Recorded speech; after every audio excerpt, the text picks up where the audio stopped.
Let's get into it. We've got, like I said, my old teammate here, OUFC special, James Dobson. Dobbo is the nickname, is what we used to call him back in the day.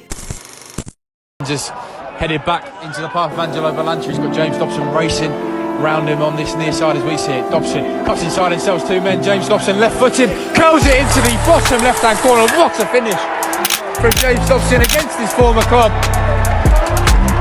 And Dagenham and Redbridge have a 2-goal lead going into the break at Gander Green Lane.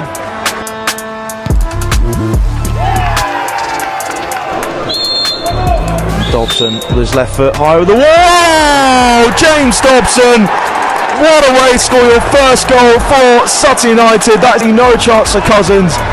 It flew towards his left, right into the corner. Tony, that is a peach from James Dobson.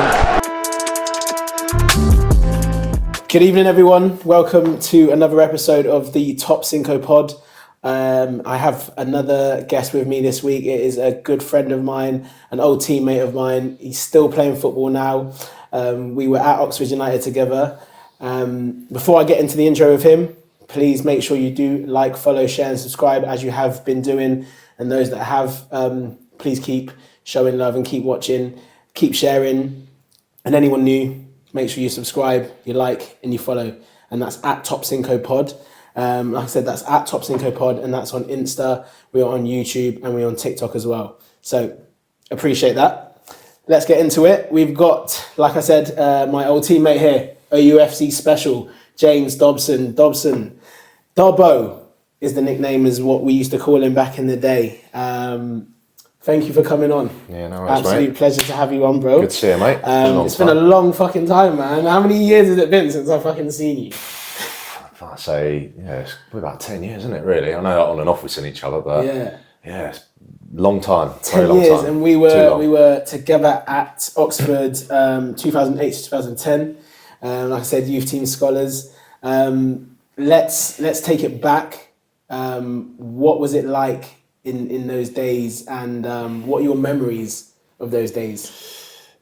Yeah, some good memories. I'll probably say to start off with. I think you would probably agree with me. Like probably some of the best years of my football career so far. Essentially, when you kind of look back on it. You know, I've been associated with Oxford probably since I was about 11 years old, and then obviously before that, sort of playing grassroots football at Tame. So. Yeah, spent a large part of my sort of younger career there, as we put it, and then, you know, fortunate enough to earn myself a scholarship within that time, and absolutely loved it. You know, we had some good characters, and we did have, you know, a good team. Obviously, some of the performances were a bit up and down, but proper up and down, man. Yeah, like in terms of what we had and what I got out of it, it's definitely given me sort of good sort of grounding. I think for. You know, ever since I've been playing, really. And obviously we're there for 2 years. Out of the 2 seasons, which would you say? Actually, before I ask you what was your favourite season, what age were you when you knew that you were going to be getting the youth team contract? Because some people know like a couple of years before. Some people know like, so you would have been like year 11 is usually like a year, because you're going to either go sixth form or you know. So when did you kind of find out?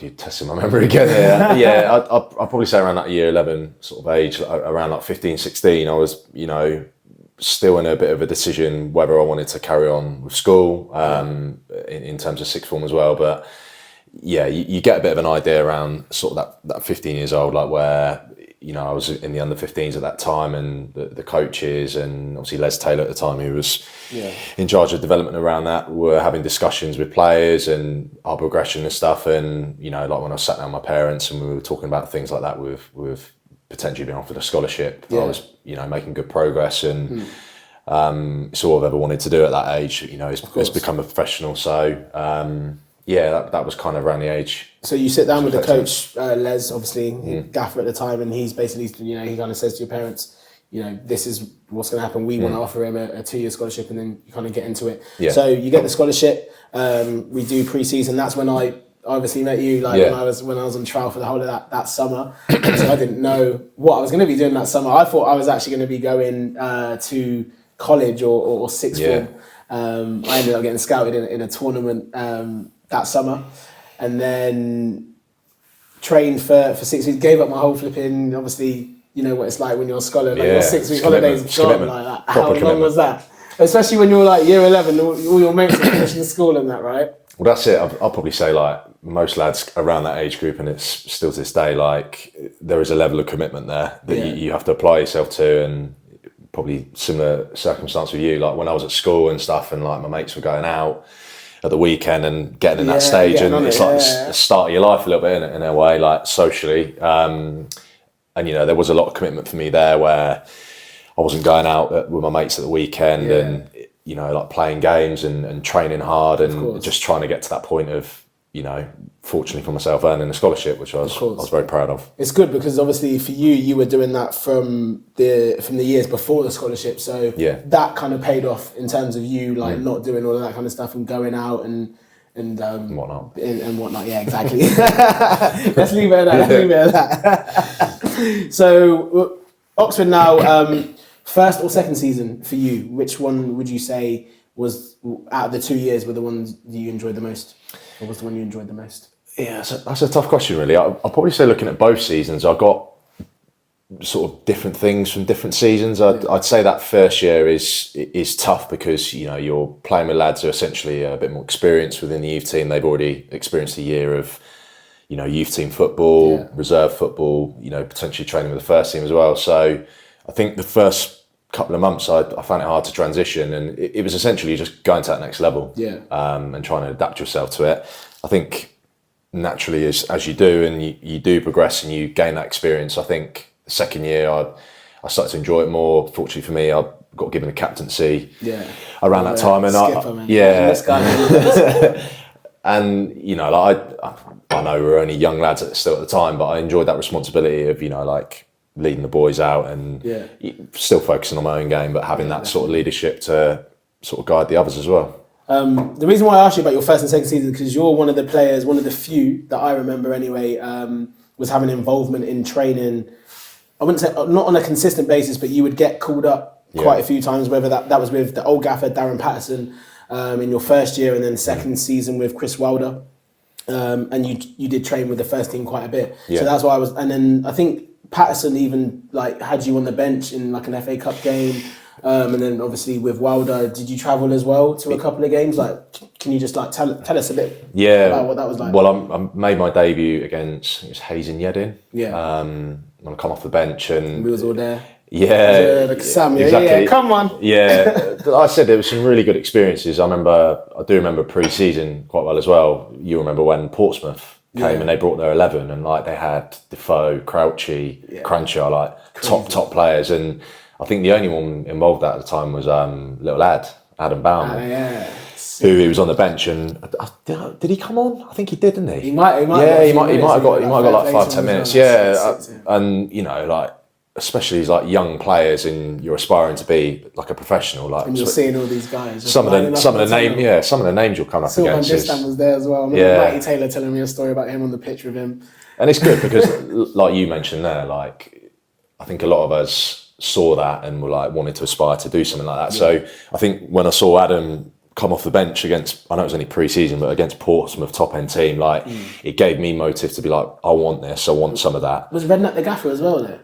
Yeah, I think he would have been, you know. Yeah, he would have. Yeah. I remember, like, didn't someone have to make up, like, you know, like as scholars, you get asked to make cups of tea, coffee for members of staff. Yeah. I remember someone having to make a cup of tea for David James. Yeah. I can't remember who it was. One of the scholars had to do that, and I was just like, I found that joke as well, but literally. But Jamie was a madman. Going back to, sorry, I know we've gone off scale a bit here, but like going back to like making my debut, Hayes and Yedding, and then I come on in an FA Cup game, and I think I travelled down to Torquay as well. I didn't get on, but like those little experiences will live with me forever because it was like a glimpse of that first team men's football. Yeah. Like, you know, my family are obviously very proud of me. I felt proud as well to do it. And even the youth team boys are proud. Obviously, you're just your teammates. So when we know that you're going with the first team, we're like, that's 6. And then we're also thinking like that could be us like at some point. So, further down the line. Yeah, further down the line. Fingers crossed for us. Yeah. But for you, both seasons you had different experiences by the sounds of it. So that's decent. In terms of the gaffers, the two gaffers, did you have a preference on which one you preferred? So yeah, Patterson and Wilder, obviously, both different.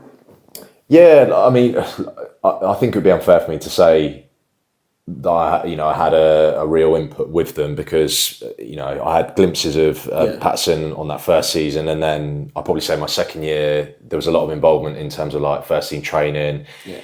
And I think I do look back at it. I mean, maybe I look at it a bit in a different way, but I think probably at the time when Wilder came in, he obviously had a job to do to get Oxford out of the National League and up into the Football League. And I think probably I respect that more now as an older player. When you do look at younger players that are coming into a men's team, like it is, you have to have a lucky break. And depending on how you get on within that can take you further afield, or you might get little glimpses of it. So I think maybe around that time, we might have got probably a bit more chance to maybe express ourselves and get something out of it. But then at the same time, like, as I mentioned a minute ago, like he had a job to do and he brought in his players and he got the job done, didn't he? I remember when he came in, he literally was just bringing guys in on loan. It was like, I trust this guy, I know this guy. Yeah. And then like there was obviously guys that were there just getting bombed off and stuff like that. Like that was first team. So we knew that we weren't really like, he would use us from time to time for like shape play,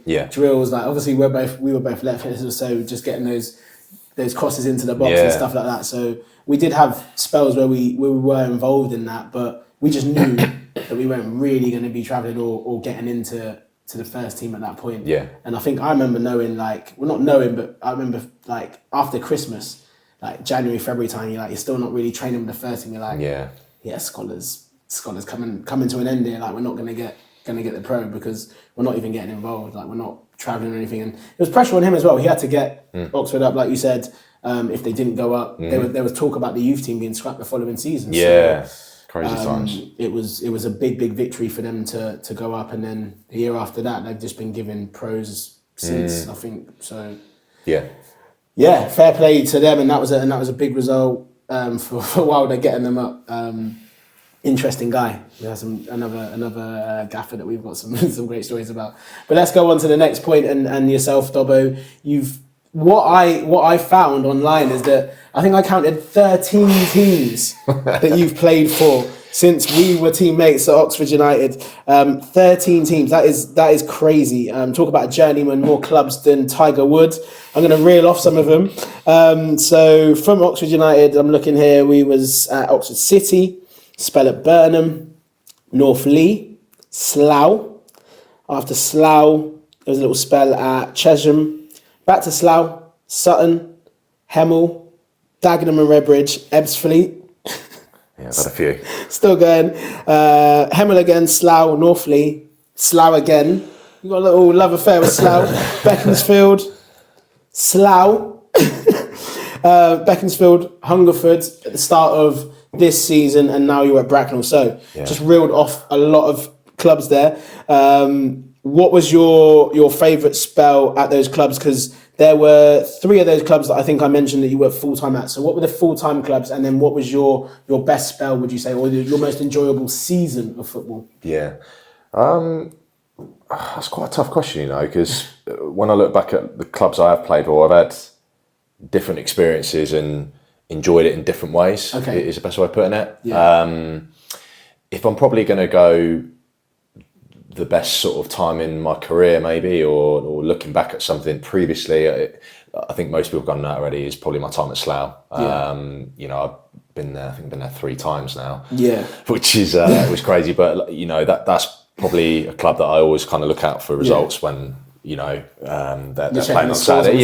Checking the scores on Saturday. And, for me, it was quite a pivotal point, especially in my career as well. We'll probably touch upon it at some point, I went from a point of coming out of full-time profession at the youth team, playing semi-pro football, and then doing really well with them, and then being offered an opportunity to go back into full-time again, which was, something that was. So who was your first full-time club?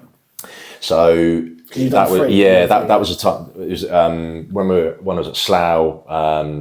The season before, we went up. We got promoted in the playoffs from the Southern Prem into National South, doing really well at that start of the season. And then it was I think it was just after Christmas, we went on a run in the league where we were doing well. Obviously, we were kind of new to the National South, picking up some really good results. We had a FA Cup run the year before against Rochdale, and that was on TV. Like amazing experience for all of us, like lads who play semi-pro. And then the season after, we had Gillingham at our ground as well. That was, I say it was on TV. It was on like BBC iPlayer, but to get in second round of FA Cup back to back, it's quality. It's good. And then for me, fortunately, that second season. When we went up to National South, that obviously brought attention. There were, you kind of hear it in the grapevine, like there's other clubs sort of looking at me. It's hard as a player sometimes because I'm just trying to like focus on my form, and I was scoring goals. I was in like purple patch, as people call it. So I was trying to like put all that to the side of me and just focus on what I was doing. And then I sat down with my gaffer now, actually, John Underwood and Neil Baker at the time, who were the joint managers, and.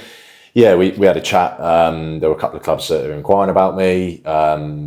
And then I ended up making a decision going to Sutton United Football Club. And we actually knocked them out of the FA Cup in that first round to play Gillingham. Oh, did you? So we had a game against them away, which was, I think it was 0-0. Weren't the greatest of games, but for us, like, because we were the league below, we did great. And then we had a replay, 1-1, went to extra time. Scored penalty. I scored a free kick actually in that game to equalise. Yeah, it was decent. Did. And then one of the boys, Wellesley, we played, we scored the winning pen to put us through to the second round, which was like amazing. And then a couple of weeks after that, I ended up signing for them. Yeah, that's sick. So Sutton was your first. I've got two other clubs. So you were at Dagenham and Redbridge, which are obviously a big name in. Well, obviously there's a lot of London clubs, but non-league and around the League Two league, because growing up they were always kind of like Football League and national, and then they were bouncing up and down. So Dagenham and Redbridge, and then Ipswich as well. So two other clubs that you were at full time. Out of those three, which one would you say you had your best, like your best spell or your patch? Different experiences. I'll be honest with you. Probably on reflection, it didn't go the way I anticipated it to go or wanted it to go, essentially. At which club? I'd probably say all three. And I'll kind of explain that. Like when I went to Sutton, I was only there until the end of the season. So that from January to the end of the season, the manager ended up leaving for personal reasons. And to cut a long story short, I think he was putting a lot of finances into the club. So new manager took over and had quite an honest chat with me at the time. They just said, look, we're looking to move some players on. It's not a case of we want you to move on, but we may need to free up some money for other things. So I was like, fine, no problem. And then that's when Dagenham came in. And at the time, Peter Taylor was the manager. Yeah. Ex-England manager. Peter Taylor was he was your gaffer for how long? Season. So Peter Taylor? That's sick. I signed a 2-year deal there. And obviously, when you hear about that coming in and that kind of interest, obviously I went and had talks with them, and he took a shine to me, obviously to me play previously, and I ended up actually changing my position that season, where like he was one of those managers where he wanted a left-footed player on the right wing, to kind of cut in and sort of cause chaos that way. That's that clip that I seen of you where you literally. You've cut in and then you've just like fizzed one in, and Donny's just like, that was actually a bad boy assist. When I remember seeing that, I was like, that's Dobbo. Yeah, and decent. I had some really good times at Dagenham. Like some of the players I played with, and made some good friends there, and there were some ups and downs there. Like we did really well, but as you know, football industry, results weren't going particularly great. It got to a point where sort of Dagenham under a bit of pressure. Unfortunately, Peter Taylor ended up getting the sack, and then a new manager came in who, as I think as players sometimes they do get very frustrated by it. It was nothing personal really. Like it was a guy called Darren McMahon who came in. He just had his own ideas. He had his own players. He was just like, see you later. Yeah, you just get bombed off like that.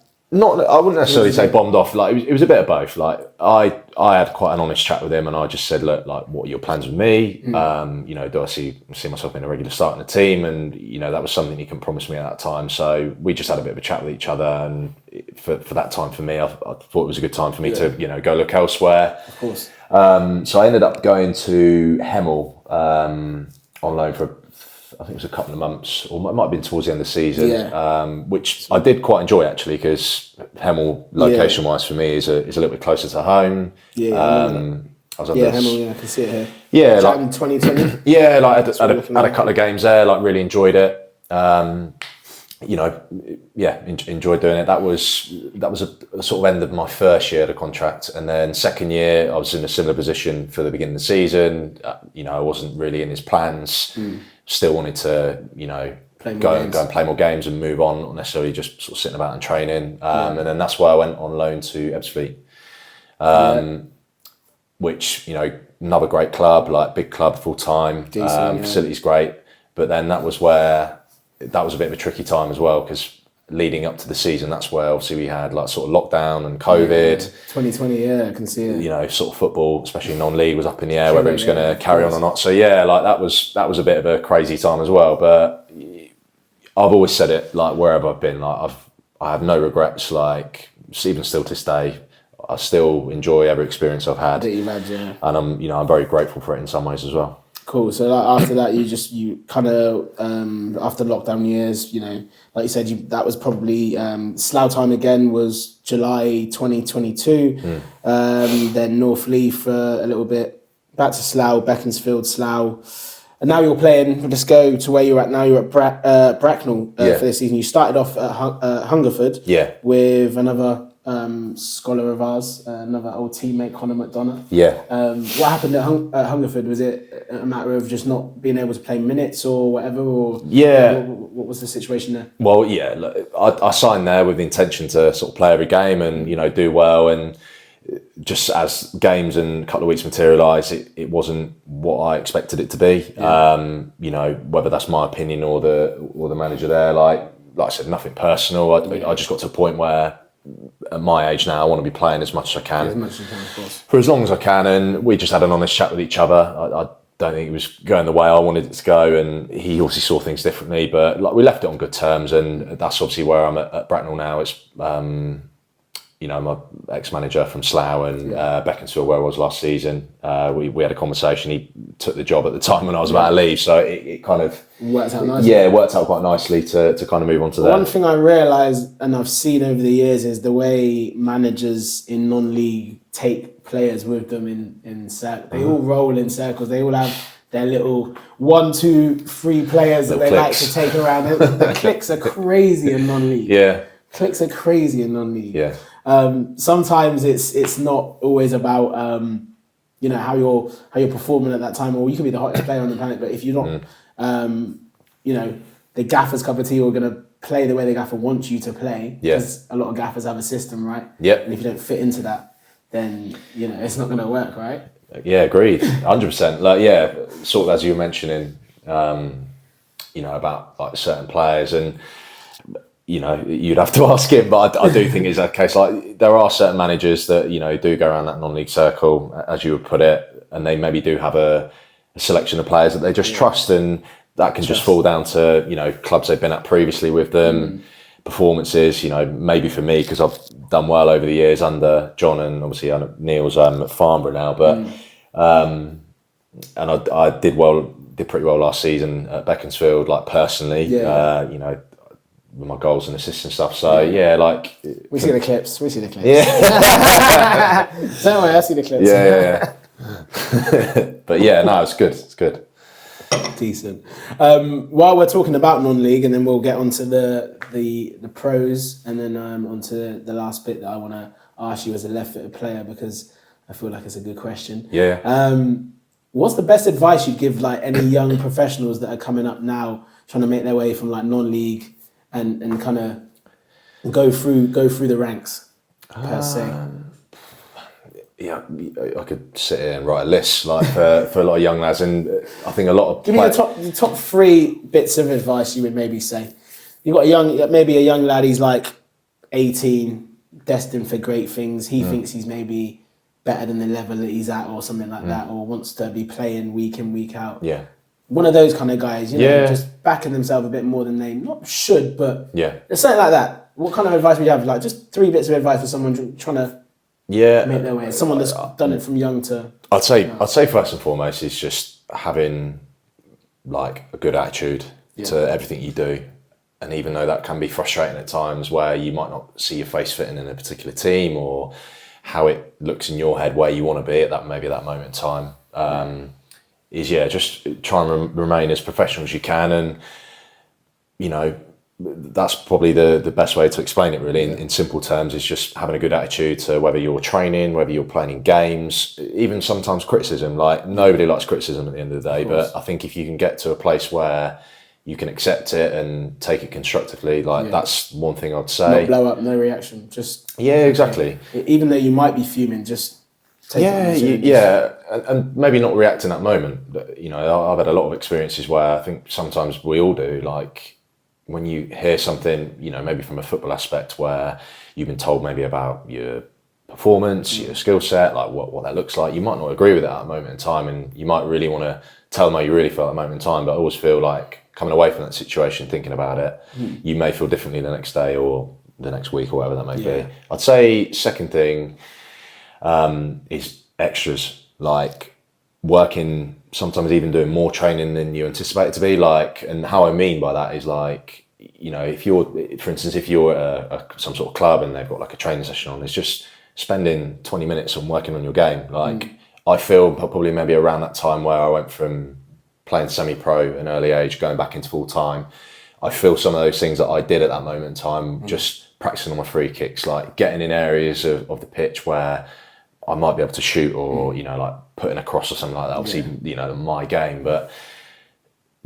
giving that to a young player and just working on those essentially weaknesses, as you call it, or some areas to work on, is if you can do extras, it will pay off dividends in the long run.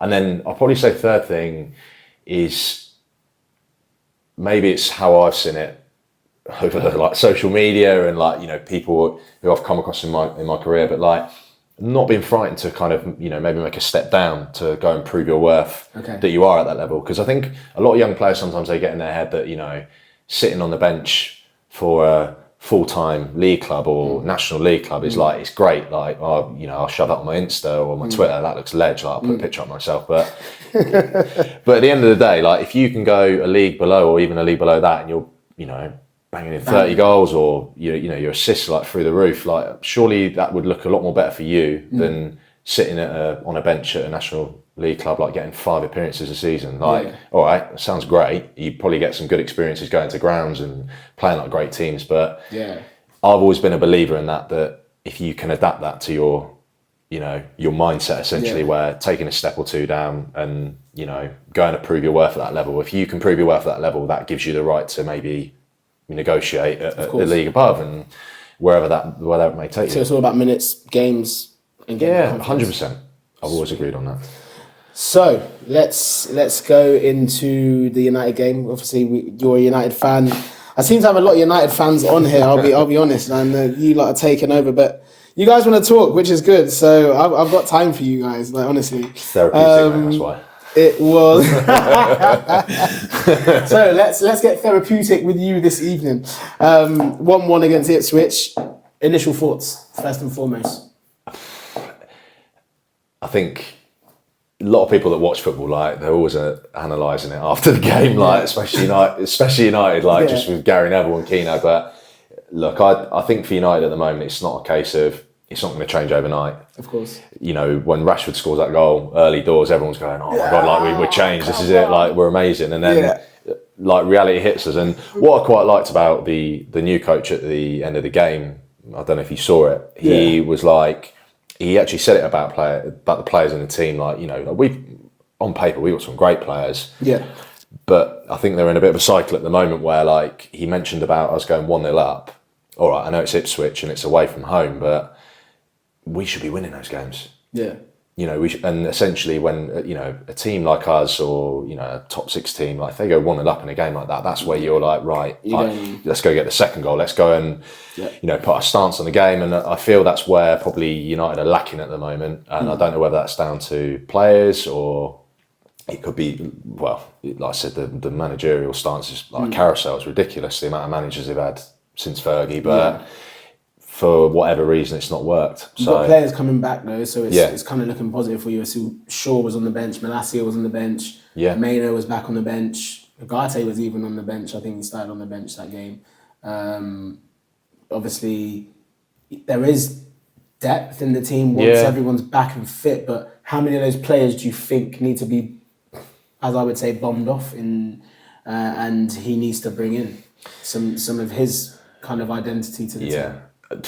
It's a difficult question, that, because I feel the players that we've got, like, probably as a United fan at the moment, if you consolidate who we've got and we get ourselves to a point where, like, we're aspiring to be top 4 or getting within that range, but then I always think the next step, like, I think the last 2 or 3 transfer windows, I know they're Ten Hag's players, but like I'm looking at some of the players he's signed, bar 1 or 2 who are world class or wherever they've been, but like I look at them players, and not in a disrespectful way, at top flight football, they're not going to change us or elevate us to the next step. But then they're in a difficult transition as well. Even though United are a big club, they've been a big club for years. They're in a position at the moment where they can't attract these big players. Europe plays a big part in that as well. Like people want to play top flight football, but there's money in it for footballers. I didn't realise the amount of money there is in it, like when they're playing Champions League football and even just European football. But it goes different to their pay packets, man. Yeah, it goes back to what you were saying. Like, I think the next couple of transfer windows, if he's going to bring in his own players who he's maybe worked with, or like transfer targets, like they have to be right, because especially in today's game, like the media and the scrutiny you get, like if you get it wrong, like even though he's signed a contract for a period of time, like he could be gone before it. Yeah, of course. That's a sad reality of it. But I hope he doesn't. I think, hopefully we start getting a bit of consistency and climb the table, but we'll only see, won't we? So. Literally, we'll only see. I think it's only right that we talk about your neighbours as well. That's why we're talking about the Manchester clubs, because that was a big L for them. Yeah. I think it was very unexpected, if I'm being completely honest. Yeah. But what a game of football it was. Before I jump on that, why do you go to Tottenham games quite a lot? That's down to my missus. It's crazy actually. She's got season ticket with her dad. So right, okay. Yeah, that's the thing. I know we're talking about like me being a United fan, and I'm a very passionate Man United fan. It frustrates me, but had to call him out. Yeah. But yeah, look, I'll go watch any game, whether it's Premier League or non-league or whoever my mates are playing in a team with. Like, I love going to watch it. So sweet. Okay. Don't judge me. You obviously didn't get to go watch this game, but you probably would have saw the game. 4-0, mate. Maddison's obviously not been playing recently, or not been getting the starts that he probably wants. But what a way to turn up on his birthday and get a double there. Porro and Johnson also getting on the score sheet. Obviously, did you see the game and what did you think of that? Yeah. You must have fucking loved it. I thought Tottenham unbelievable. Well, you'll laugh at this. The last United game I went to was at Old Trafford when we played Tottenham. We got absolutely slapped. Yeah, we're like 3-0 down within minutes, like ridiculous. But to be fair, like Ange and the players he brought in and the way they're playing, like they are dangerous. They're a dangerous team. And you said about Kulusevski and that new role as well. And he's doing when you mention about Maddison as well, like he played an unbelievable game. Like it's just crazy, but they're enjoyable to watch at the moment. To be fair, going forward. This is the thing: is they're actually decent to watch. Yeah. Like when they're on it, they're on it. Obviously, Tottenham fans ain't gonna always agree with that. They don't. Not all of them agree and like the way Ange plays his football. But from the outside, just looking in, and you're just watching the football and the players that they've got on show, when they're going forward, it is quite exciting. I'll be real. I love Son. Son's he's a real bad boy. Yeah, well, I know you've been an Arsenal fan. Like you'll be giving it the banner. They haven't won a trophy for years, but I think that's probably one thing they need to do. If they can finish this season with some sort of trophy, I think maybe the league for them at the moment is maybe a season or two, depending who they add. Like, but you never know. You never know. But if they can get an FA Cup or Carabao Cup or something like that, I think that'll be. We all know who the kings of the FA Cup are, boy. This side of London, you know what I mean? So let them keep dreaming. But yeah, you're saying they need something, and they need something soon, but entertaining to watch for you when you go and check out the Shite Hart Lane. Great stadium, to be fair. I went to the last game, actually, Tottenham City back in the last season. When Son missed that chance. Yes, I do remember. We thought that Arsenal might be able to nick the league from City. They've won 2-1 this season, didn't they, against City, and then obviously 4-0. Yeah, it was mental. Yeah, good stuff. Right, let's finish off on the best left-footed players, past and present, because you are a lefty, just like myself. Okay. Beast of a left foot. I will be dropping some clips, obviously nothing to show right now, but like on the old videos and that, you will be seeing some of the footage from this guy's left foot, and he's an absolute beast. Good high definition quality as well. Yeah, of course, mate. we need everyone to see what that lefty's capable of. I mean, who was that? It was someone recently that I played with that's played with you as well, and they're just like, his left foot's a joke, mate. It's just delivery, pinpoint, bosh. And obviously we've seen your strike as well. Let's not gas you up too much though. We want to talk about your favourite left-footed players, past and present. I want your top 5. Top 5. I should have thought about this before I come tonight, but I'm off the Well, I did tell you, mate. Yeah, let's go off the. Yeah, this will be more interesting if you do off the. Lefty. Do you know what? I'm gonna start. I'll go from 5 all the way up to 1. I'll probably say 5. I'll probably go an Iron Robin. You know. Great. Yeah, Great shout. I've seen him in, live at Old Trafford, like when he was in the Bayern Munich team, and I can't remember what season it was, but he just cutting on his left foot. One thing I'll say about him, so predictable. But that's the thing. When he comes up against players, everyone's like, don't show him his left foot, don't show him his left foot. So they're showing him down the wing on his right, and then somehow he will just one little step and he's on his left foot, and the player's gone. And I think that's probably what I really admired about him as a player. And then some of the moments that he's had throughout his career, unbelievable, top player. Yeah. So 4, number 5. I'm gonna go probably Roberto Carlos. Oh. Everyone's seen that free kick. The hammer of a left. Everyone's seen that free kick, haven't they? Where it's just bent with the outside of his foot. But crazy. Some of the stuff he used to do, with the ball, and even his career as well. He's been up there. Yeah, and then lefty. Great lefty. Maybe I should have done this the other way around, but then you could argue it. I'll probably say 3 for me is Marcelo. Ooh, okay. Similar player. Yeah. Similar position. Yeah. I think what I liked about Marcelo is not that I'm a raging Real Madrid fan or anything like that, but I think most of us when you're watching Champions League football when it's on the TV, some of the big games he used to turn up, mate. Used to turn up. And some tricks, flicks, a couple of goals as well. That's what I quite liked about him. As a probably, I know the modern day fullback's a bit different now, but probably back in his era, or maybe towards the latter end of it, he used to get up the pitch quite a lot and cause havoc in areas, and like I said, getting goals and some of the crosses and balls he used to do, unbelievable. Special player, man. Number 2, unbelievable. Quite close between both of them, but I'm probably going to go Ryan Giggs. Okay.